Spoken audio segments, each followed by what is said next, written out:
ദൈവത്തിന് മഹത്വം. നമ്മൾ ഒരുമിച്ച്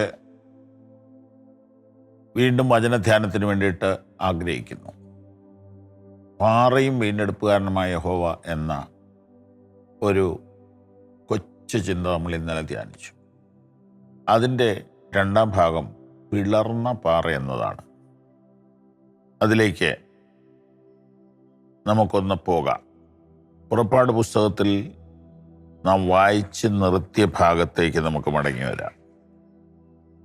പുറപ്പാട് പുസ്തകം 33 അധ്യായത്തിൽ, നിനക്കെൻ്റെ മുഖം കാണുവാൻ കഴിയുകയില്ല, ഒരു മനുഷ്യനും എന്നെ കണ്ട് ജീവനോടെ ഇരിക്കുകയില്ല എന്നും അവൻ കൽപ്പിച്ചു.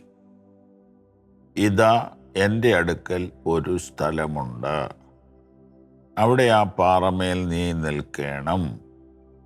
എൻ്റെ തേജസ് കടന്നു പോകുമ്പോൾ ഞാൻ നിന്നെ പാറയുടെ ഒരു പിളർപ്പിലാക്കി, ഞാൻ കടന്നു പോകുമ്പോൾ എൻ്റെ കൈ കൊണ്ട് നിന്നെ മറയ്ക്കും. അപ്പം ഈ പാറയ്ക്ക് ഒരു പിളർപ്പുണ്ടെന്ന് കാണുന്നു. ശ്രദ്ധയോടെ വായിക്കാം. ഇതാ എൻ്റെ അടുക്കൽ ഒരു സ്ഥലമുണ്ട്, അവിടെ ആ പാറമേൽ നീ നിൽക്കണം. എൻ്റെ തേജസ് കടന്നു പോകുമ്പോൾ ഞാൻ നിന്നെ പാറയുടെ ഒരു പിളർപ്പിലാക്കി, ഞാൻ കടന്നു പോകുമ്പോൾ എൻ്റെ കൈ കൊണ്ട് നിന്നെ മറയ്ക്കും. അപ്പോൾ പാറ പിളർന്നിരിക്കുന്നു. ഇത് വേദപുസ്തക ഭാഷയിൽ ക്രിസ്തുവിനെ കാണിക്കുന്നു. പിളർന്നതാം പാറയെ നിന്നിൽ ഞാൻ മറയട്ടെ എന്നൊരു പഴയ ഗാനം, അതൊരു ഇംഗ്ലീഷ് ഗാനത്തിൻ്റെ തർജ്ജിമയാണെന്നാണ് എൻ്റെ ഓർമ്മ. മറ്റൊരു ഗാനം, പിളർന്നതൊരിക്കൽ ക്രൂശിൽ ചൊരിഞ്ഞ രക്തമതാൽ വളർന്നു ഞാൻ ദൈവ പൈതൽ തന്മഹാസ്നേഹത്താൽ. ഉത്തമഗീതത്തിൽ ഇങ്ങനെ വായിക്കുന്നു, പാറയുടെ പിളർപ്പിലും കടുംതൂക്കിൻ്റെ മറവിലും ഇരിക്കുന്ന എൻ്റെ പ്രാവേ, നിന്റെ മുഖം ഞാനൊന്ന് കാണട്ടെ. ഉത്തമഗീതം പ്രേമകാവ്യമാണ്. അവിടുത്തെ കാന്തൻ ക്രിസ്തുവും കാന്ത സഭയുമാണ്.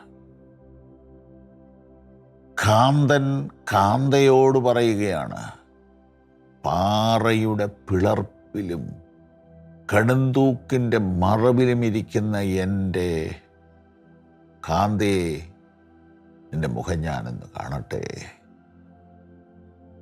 ഒരു ദൈവപൈതൽ, ഒരു വിശ്വാസി ഈ ഭൂമിയിലെ എല്ലാ പ്രതികൂലങ്ങളുടെയും പ്രയാസങ്ങളുടെയും നടുവിൽ ഒന്ന് മറഞ്ഞിരിക്കാൻ ആഗ്രഹിക്കുമ്പോൾ, ഒന്ന് മാറിയിരിക്കാൻ ആഗ്രഹിക്കുമ്പോൾ അവൻ കണ്ടെത്തുന്ന സ്ഥലമാണ് പാറയുടെ പിളർ. പ്രാവുകൾ അങ്ങനെയുള്ള സ്ഥലങ്ങളിൽ പോയി ഇരിക്കും.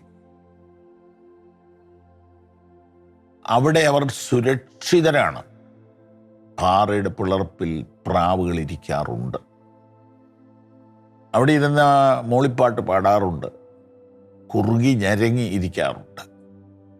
അപ്പം ഇതെല്ലാം കാവ്യഭാവനയിൽ പറഞ്ഞുകൊണ്ട് പറയുന്നതിൻ്റെ ആത്മീയ അർത്ഥം, ക്രിസ്തു സഭയ്ക്ക് ഭൂമിയിൽ ഒരു സുരക്ഷിത സ്ഥാനമുണ്ട്. അത് ക്രിസ്തുവിൻ്റെ പിളർന്ന മാർവിടമാണ്. അതുകൊണ്ടാണ് യോഹന്നാൻ്റെ സുവിശേഷം 20 അധ്യായത്തിൽ ഉയർത്തെഴുന്നേറ്റ കർത്താവ് കഷ്ടത്തിലിരിക്കുന്ന ശിഷ്യന്മാർക്ക് കാട്ടിക്കൊടുത്തത് തൻ്റെ പിളർന്ന നെഞ്ചാണ്, ചങ്കാണ്, തുളയ്ക്കപ്പെട്ട കൈകളാണ്. പാറ പിളർന്നത് ക്രൂശിൽ മുറിവേറ്റ ക്രിസ്തുവിൻ്റെ പ്രതീകമത്രേ. പിളർന്ന പാറ എന്ന് പറഞ്ഞാൽ ക്രൂശിക്കപ്പെട്ട ക്രിസ്തു എന്നാണ് അതിൻ്റെ അർത്ഥം. ആ പിളർന്ന പാറയിൽ നിന്ന് ജലമൊഴുകുന്നു. അതാണ് ജീവജലം. തിരുവെഴുത്തുകളുടെ ഭാഷയിലാണ് ഞാനിത് പറയുന്നത്. ഇന്ന് നിങ്ങൾ എൻ്റെ വചനം കേട്ടുകൊണ്ടിരിക്കുമ്പോൾ ആ പാറയിൽ നിന്നൊഴുകുന്ന ജീവജലം നിങ്ങൾക്ക് സൗഖ്യം തരട്ടെ, സമാധാനം തരട്ടെ, നിത്യജീവൻ തരട്ടെ, പ്രത്യാശ തരട്ടെ എന്ന് ഞാൻ പ്രാർത്ഥിക്കുന്നു. ഇത് കേവലം ഒരു പ്രസംഗമല്ല, പ്രാക്ടിക്കൽ ഹീലിംഗ് ആണിത്. ഈ പാറ പിളർന്നത് നമുക്ക് സൗഖ്യം തരുവാനാണ്, നമുക്ക് നിത്യജീവൻ തരുവാനാണ്, നമുക്ക് സുരക്ഷിതബോധം തരാനാണ്. പാറയുടെ പിളർപ്പിലിരിക്കുന്ന പ്രാവിന് ഒന്നിനെയും ഭയമില്ല, ആരെയും ഭയമില്ല. അതിൻ്റെ കാരണം പാറയുടെ പിളർപ്പിനകത്തേക്ക് ഒരു വന്യമൃഗത്തിനും വരാൻ പറ്റില്ല. അത്ര സുരക്ഷിതമായ സ്ഥലമാണ്. ഇതുപോലെ പള്ളിക്കകത്ത് കയറി ആക്രമിക്കുന്ന തീവ്രവാദികൾ ഇപ്പോൾ നമ്മുടെ നാട്ടിലും വന്നിരിക്കുന്നു. പണ്ടൊക്കെ ആഫ്രിക്കയിലും മറ്റ് രാജ്യങ്ങളിലും കേട്ട കാര്യങ്ങൾ ഇന്ന് നമ്മുടെ നാട്ടിൽ നടക്കുകയാണ്. അനേക വിശുദ്ധന്മാർ ഇപ്പോഴും ഒളിവിലും ജയിലിലുമായിരിക്കുന്നു. പക്ഷെ എവിടെയായാലും അവർക്കൊരു സുരക്ഷിത സ്ഥാനമുണ്ട്. അത് പിളർന്ന പാറയായ ക്രിസ്തുവാണ്. കർത്താവേ, ഞങ്ങളുടെ ഏറ്റവും പ്രിയരായ സഹോദരി സഹോദരന്മാർ ഈ വചനം കേട്ടുകൊണ്ടിരിക്കുന്നു. അവർക്ക് ഈ പിളർന്ന പാറയുടെ സുരക്ഷിതത്വം ഇത് കേട്ടുകൊണ്ടിരിക്കുമ്പോൾ തന്നെ ഉണ്ടാകട്ടെ. പീഡനങ്ങൾ, ലോക്കപ്പ്, ജയില്, ജാമ്യം കിട്ടാത്ത അവസ്ഥ, ഇതിൻ്റെ എല്ലാ നടുവിൽ പിളർന്ന പാറയിൽ അവർ മറയാൻ കർത്താവ് കൃപ തോന്നണമേ. കൃപ തോന്നിയിരിക്കാൻ സ്തോത്രം.